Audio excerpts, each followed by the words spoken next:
Welcome to our channel again. US Govin to hi color ahin nu ahi go color hi ti nu dham ti hi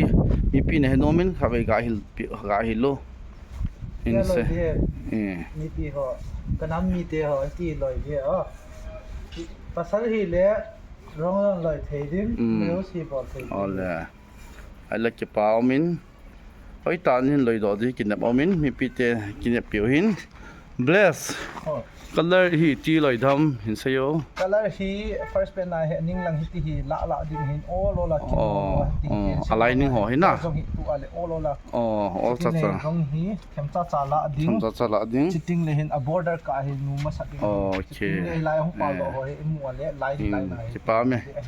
US go hin blessing ki lung to te in ma che hi ai banga vom hoi mo hi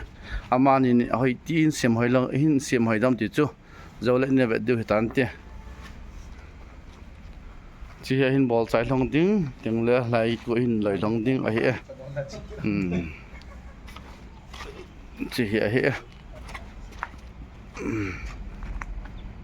le US go win lai hi ain su thiang long de ta a thu ain su thiang long de ta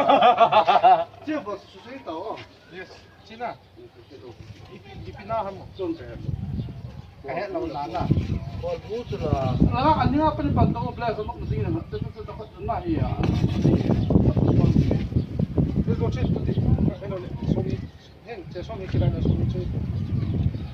bon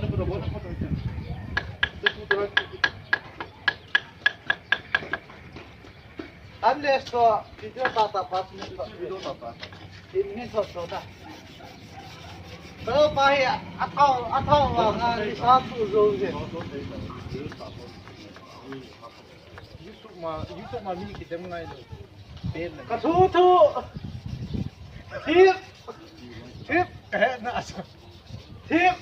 kahe na asu. To hi kasu thiengu cleaning